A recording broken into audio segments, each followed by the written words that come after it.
Hey, we're back. I'm your host, BKP. Good morning from beautiful downtown Blue Ridge. We're at Circuit World here, and we're glad to have Dr. Whaley back with us on our segment, Ask the Doc. We want to thank Georgia Cancer Specialist affiliated with Northside Hospital for this segment. Dr. Whaley, it's glad to have you back. How are you? Great. I'm glad to be back. Love the tie?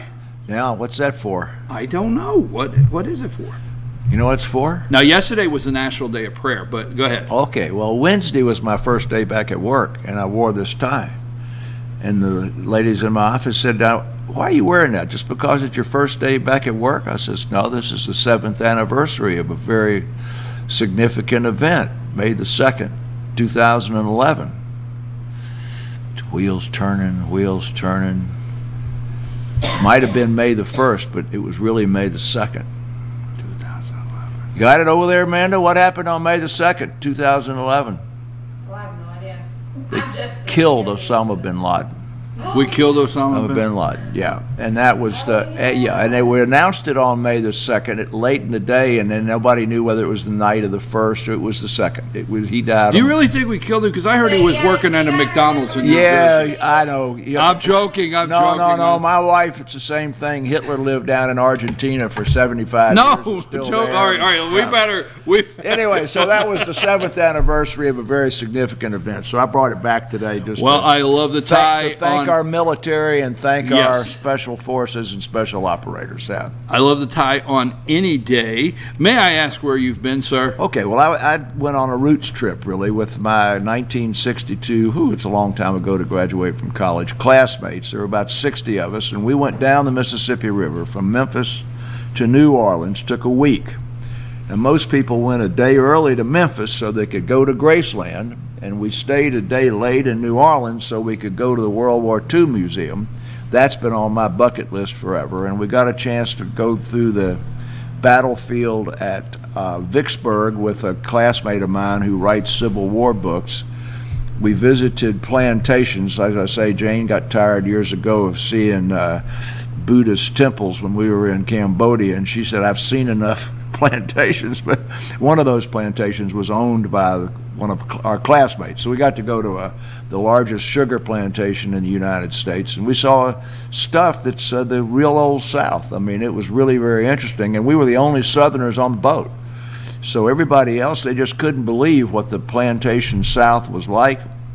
They didn't really realize that the plantation South still exists, and that there's still huge plantations of 15,000 and 18,000 acres making sugar. So anyway, it was a great trip, and I enjoyed it, and it was well worth the money. Now, I said, may I ask where you've been? And you said yes. Now I'm going to ask you, may I ask where you're going? Yeah, we're going to Europe. Next, I'm going to go spend, I told you, folks, 3 days in Monaco with a patient of mine. I've treated 3 generations of his family for cancer. He's a very, very nice, wealthy man. Then I'm going to Madrid with Dr. Marlowe, that we've spoken about many times, and then we're going to spend a week on a cruise, which Jane hates going on cruises because the Marlowes want to go on the cruise, and they're our best friends. And so we're going to cruise Spain, Portugal, and go to the only bucket list thing there for me is going to the Rock of Gibraltar. My mother went there years ago and spent a whole week. We're going to spend a day there, but I've never been on the Rock of Gibraltar, and I want to go. Well, thank you for sharing your adventures with myself and the audience. We appreciate it very much. We're glad to have you back. We also want to say how much we appreciate when you're not able to be with us, Dr. Raymond Tidman. So you'll see him again for a couple of weeks. I know that. I know that. Okay, let's start into, is there anything people do or don't do that makes them have reoccurring cysts? There's things we do or don't that make us have the answer to that question is generally no, but one thing, yes. And I'm going to ask Sam a question. Sam, when you saw that question, what kind of cysts were you thinking that the question might have been about? Okay. I didn't generate that question. I'm just asking, what kind of cyst would it pop into your mind? Because I'm just going to go, if you'll just start. Sebaceous. Huh? Sebaceous. Okay, sebaceous, a skin cyst. Okay. Where did you get that? She's got the pictures. Okay. I'm going to start at the top, and you just and pull out that one that's the wrist first. That's the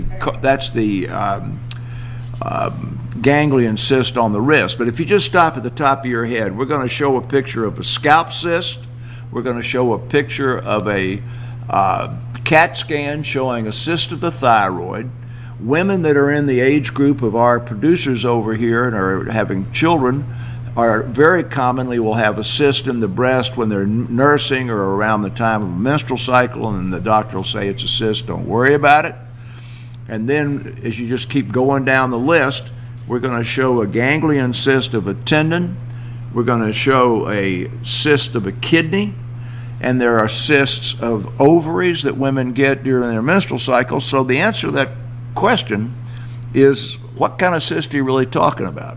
So just show those one at a time, and I'll just begin talking about the ones that really make a difference. The infected, you got the infected, all right, that cyst right there is extremely common. There's sweat glands all over the body. Everybody, when they're kids, has a little zit, you know, that you punch. And a sebaceous cyst is a deeper cyst of skin. Most commonly, this happens to be on the flank of a man. I have had 3 of those over the course of my life, one on the arm, one on the back of the neck, and one on the back, that have required lancing or removal.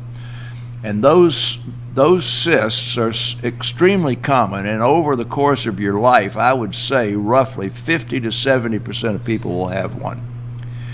Now, that's the only one that I would say there's something you can do that would accentuate it, and that is that the significantly morbid obese people will tend to have very similar cysts in the armpit, underneath the breasts, and in areas where skin touches skin, where it wasn't meant to, because it becomes more wet and more prone to infection. And that's the only one that you could reduce the frequency of by losing weight. The rest of them are generally benign. People get scared when they go in. Women will have abdominal pain, particularly late teens, early 20s. They go in to see a gynecologist, and he says, you have an ovarian cyst. And then they'll follow that with an ultrasound that generally will go away. But in truth, every month that a woman ovulates, not if she's taking contraceptives, she has a cyst in her ovary when she's making an egg. So one, don't be panicked by the definition of the word cyst. 2, there's not much you can do about preventing one, whether it's the thyroid, the kidney, or anywhere else. And the only one that you can really do anything about are those infected ones of the skin. And if you're obese, lose weight. And then if you have these elsewhere, then you just keep them clean and try not to get them banged around and get them infected. Just for interest, can you go back to the one there that's got the CAT scan? Just so people aren't frightened. That picture that they're showing you there of the CAT scan, people really don't know what is a CAT scan. Well, a computer-assisted scan, which you see there, looks like you have taken a human body, you have preserved it, and then cut it in a slice with a knife that's about 1/4 of an inch thick. So that shows the kidney cyst, that part in the middle that's black is just empty with fluid in it. And then at the side, there's a couple pieces of white material that they say are calcified or calcium, and that's a way that the radiologist can say this is a benign cyst, it's been there a long time, it's got some scar on the side, meaning calcium. Forget about it. You don't need to worry about it. We don't need to do any more studies of the thing, and it's benign. So I'm trying to reassure everybody. Now go back to that one of the wrist, the ganglion cyst. Can you see it on your screen? No, you don't no, get the screen? All right. Well, that one of the ganglion cyst, I think just about everybody will have one of these tendon-like cysts in their life. Is that up on the screen now? If you're my age, your grandmother would treat that for you with the family Bible. Now that's that cyst that's in your, generally in your wrist, back of the, On the table. Well, okay, that's the same. But the old treatment was the family Bible was the heaviest book in the house. And they'd take this teenager's hand and they'd hold it out, pick up the family Bible and smash it. And that would hit that cyst, which is in a tendon, and then make that fluid slide out through the rest of the tendon and it'd be gone. And grandmama was such a good doctor. And then maybe 6 months, a year, 2 years later, it might recur. But basically, those kind of cysts are all benign. The only reason to treat them is if they get cosmetic and they bother you, but they're not going to hurt you in any way. Now, is that enough on cysts? You want any more? No, I like to wrap it up with the grandma was a good doctor. I always think the old grandmas were good doctors. They always had a little cure, didn't they? Did they not? They did. So you reminded me of something that was near and dear to me, so I appreciate that. Okay, let's Can jump. I say, stick your tongue out at me and let me see the palms of your hands? You look a little sick. That's what grandmama used to say when we were their age, right? They checked your blood count by looking at your tongue. Was it pink? You know what? You brought it up, so I get to tell a little story. We were fortunate enough, and if you're out there, we were fortunate enough that our grandmother lived with us the last 8 years of her life. Okay, so as children, we got to enjoy grandma every day. So in the mornings when grandma had a rocket chair, she was looking out the back window, and she was in a real good mood. We'd check the moonshine glass on top of the refrigerator.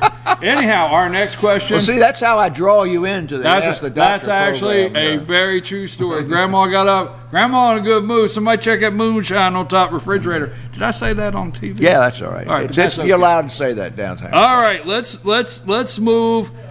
Let's move. Yes, Grandma broke those laws years ago. Let's move right along. Is there any sort of illness which makes your muscles feel sore, even if you haven't worked out or any strain or strained? Is there an illness that makes them feel sore? All right, Amanda, you got to get off your phone now and get up those charts here. I'm marketing you guys here. Okay, I want you to get the vertical one that says major causes of myopathy. Okay, sore muscles. You know, I say itis. When you've got dermatitis, it just means you've got an inflammatory reaction of your skin. Tonsillitis is you've got an inflammatory reaction of your tonsils. Opathy just means there is a condition with it. So myopathy is muscle. And there are, in that chart that you're looking at, there are about 8 things that are mentioned as a class, and then under each of them there's 5, 6, or 7 sub-things. One of them is inflammatory reactions, and this is, now you don't have to be running or anything else, any type of an arthritic condition, polymyositis, rheumatoid arthritis. There's lots of endocrine things, early hyperthyroidism or taking steroid medications or whatever. I have a really good friend who ran the Boston Marathon with me back in the day when they didn't have Gatorade yet, and I used to eat pretzels and drink water at the aid stops, and I would hide my pretzels along the way, and that was to give me some salt, and that was before they even thought about making Gatorade. Well, my good buddy drank nothing but water and was walking in the airport in Boston to get to the airport and fell to the ground with muscle cramps and like this, and he had a really low sodium and it could have killed him. So working in the heat and getting low in sodium or low in calcium or whatever can cause you to have all those muscle aches and pains. Got nothing to do with working out. You can get that when you've got high cholesterol, you've got diabetes. Now, we can never have a good talk around here about anything. That high on the list are the drugs: methamphetamine, cocaine, heroin, marijuana, alcohol, and all of those substances that people use have adverse effects on the muscles, and it's not uncommon for people to get in the emergency room not with an overdose of the drug and rapid heart action or something else, but with bad muscle cramping or aching. It's simply the result of the use of those drugs. Now, everybody who's had the flu knows that they ache like crazy. So that's one of the classes of things that make your muscles ache or make them weak. And then major, I mentioned heat stroke before, or heat before. Rhabdomyolysis is those people whose temperatures get up high enough to all of a sudden they have Coca-Cola colored urine and their muscles start to degenerate. And then that's enough of the acquired ones, and there's a bunch more. But there's a second chart there. You put that up, that's even longer, and that's differential diagnosis of myalgia. That's just aching of the muscles. And that thing right there will gag a maggot. I mean, you could have a whole hour. you could have a whole 1 hour medical school quiz just answering that question. But basically, at the end of the day, there's hundreds of things. And the thing I hate to always come back to this, but people, if you'll notice, the bottom one on that one is prior history of depression, mood disorder, or suggestibility and affect. And you know that I have a lot of confidence in the placebo effect of almost anything. When people say, particularly my wife, honey will cure the common cold and this blah, blah, blah, blah. So people are suggestible. And people who start taking a statin, Lipitor, or some other drugs and are suggestible up here may begin to complain of muscle cramps. About 5 per 1,000, which is 0.5% of people taking a statin drug really have a myopathy. That means Lipitor, drugs of that sort. But probably 5 to 10% of people who take the drug complain of muscle aching to their doctor or to somebody else. But if you compare that to placebo, it's exactly the same number, because in the course of a month of taking any, let's say you just took a Wrigley spearmint gum, almost everybody's going to have some degree of muscle aching or joint aching or something from their activity level, but bang in their head, if you're a suggestible person and you just started Lipitor a month ago, instead of blaming it on building a doghouse yesterday in the backyard with a hammer, you're going to blame it on the Lipitor.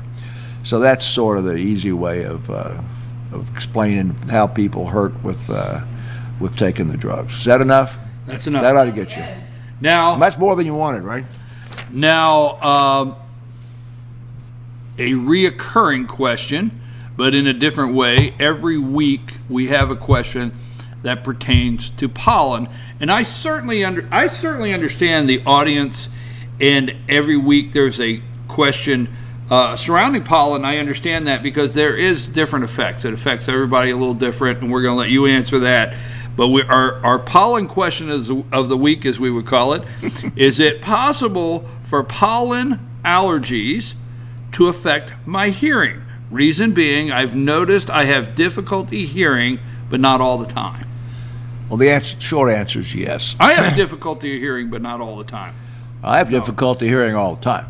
Or my wife says I have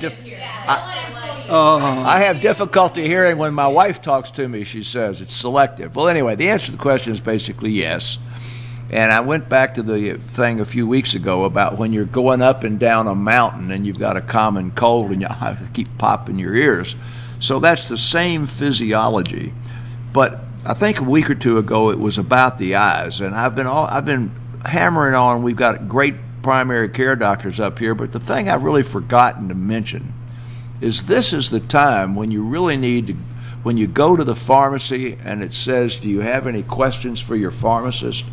This is really the question that this is the issue or the complaint where you ought to go to one of the full-service pharmacies that have got an adequate staff, particularly if you know the people there or you regularly go there, and go in and get the pharmacist and say, the allergies are getting my eyes. Dr. Whaley says there's a generic for the expensive drops. What is it? And they'll take you over to the generic for the Zatadors or something. Then if you go in there and you say, I'm having trouble hearing and my sinuses are congested, what should I be doing? You can either say, Dr. Whaley says I ought to start with the sprays instead of the Claritin, but they'll go over with you what the right approaches are, and they're going to point you to this is all over-the-counter treatment, but they're going to point you to the right one. And the pharmacists that we have are well-trained. They don't get paid more if they sell you more, so there's no profit motive in there.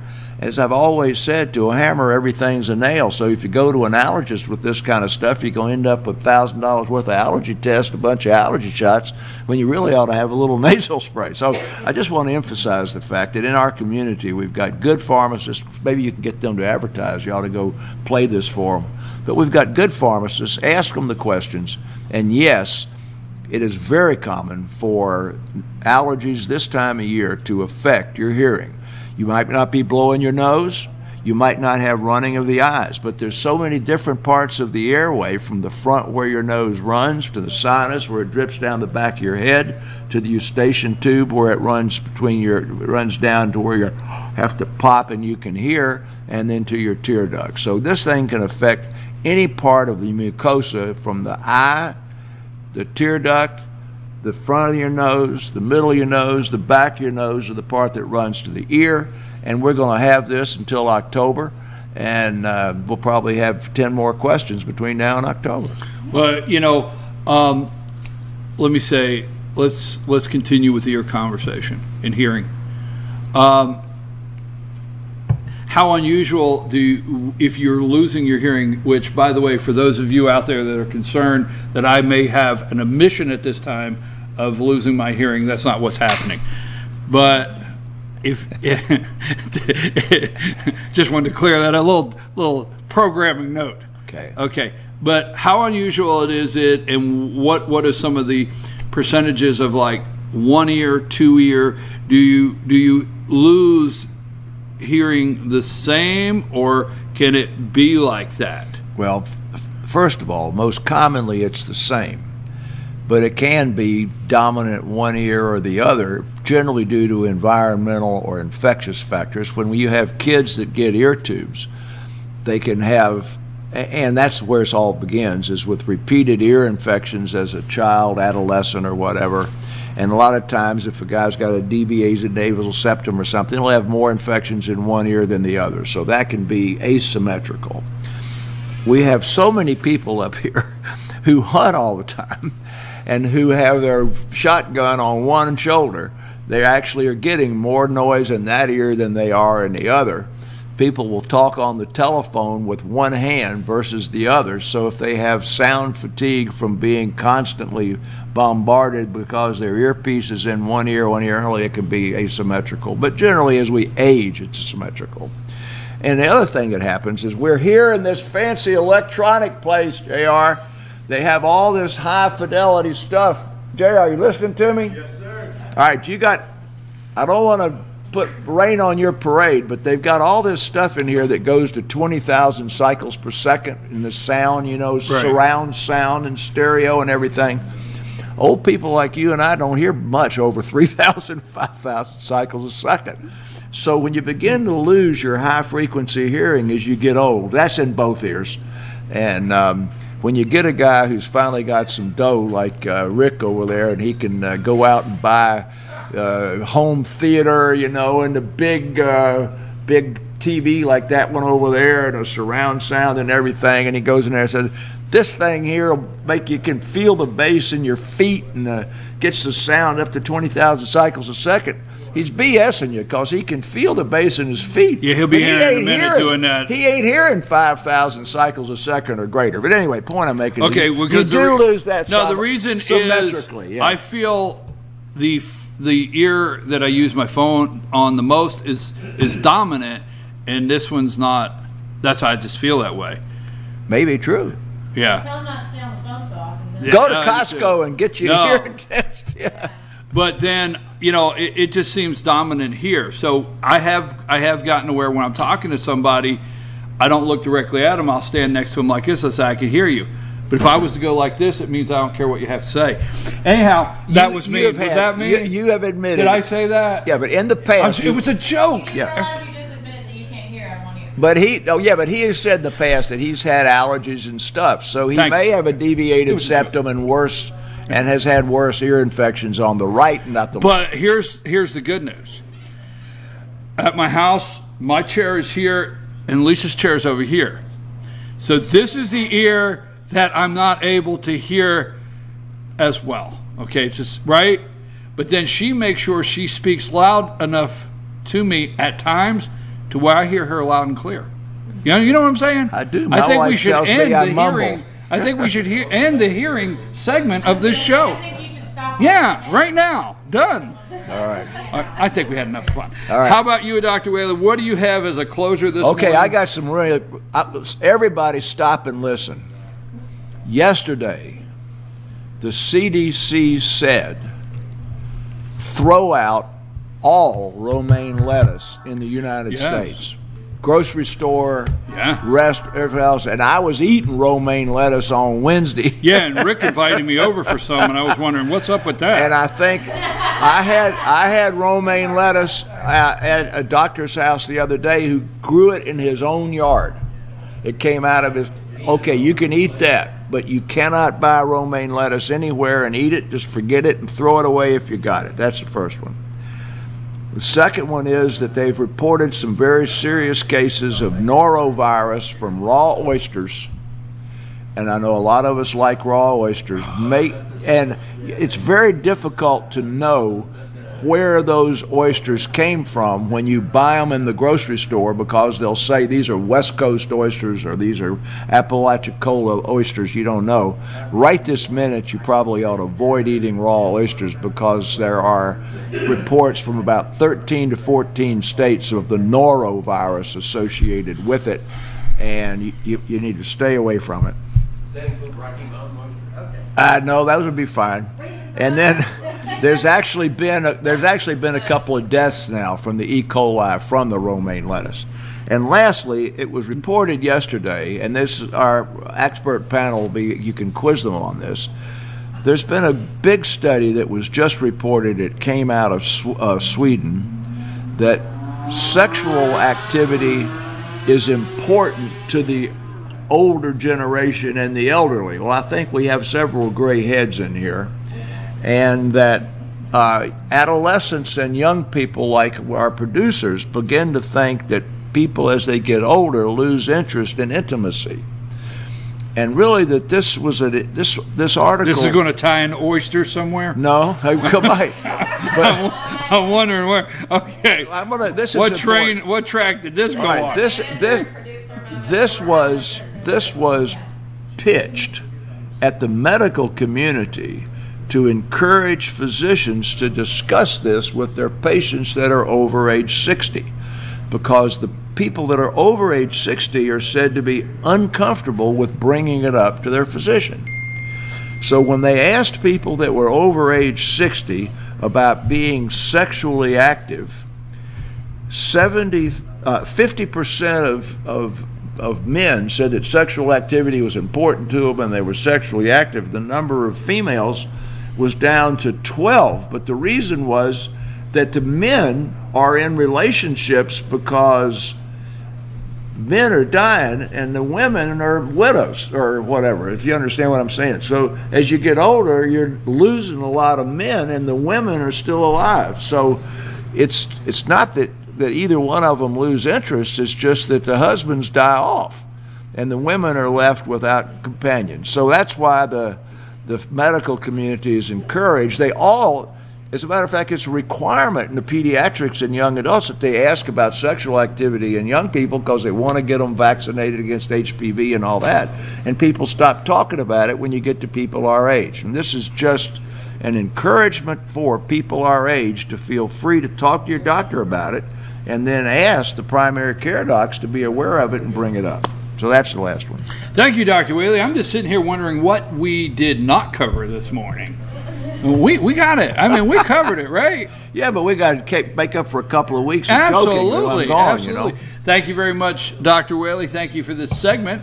The Georgia Cancer Specialist affiliated with the Northside Hospital. I want to thank Northside Hospital, Georgia Cancer Specialist. Thank you, Dr. Whaley. Quite an informational morning, but we're going to switch the information. And Rhinestone and Burlap, a.k.a. Rick and Bruce, have their show need a new name, Rhinestone and Burlap. I know. I watched that. You need a new name. That's a little hard to say. It's a couple of phrases, like I say it. Yeah, I can say Mutt and Jeff. That's quick. Abbott and Costello. That's quick. rhinestone and burlap. You know, it's got No, too I many understand.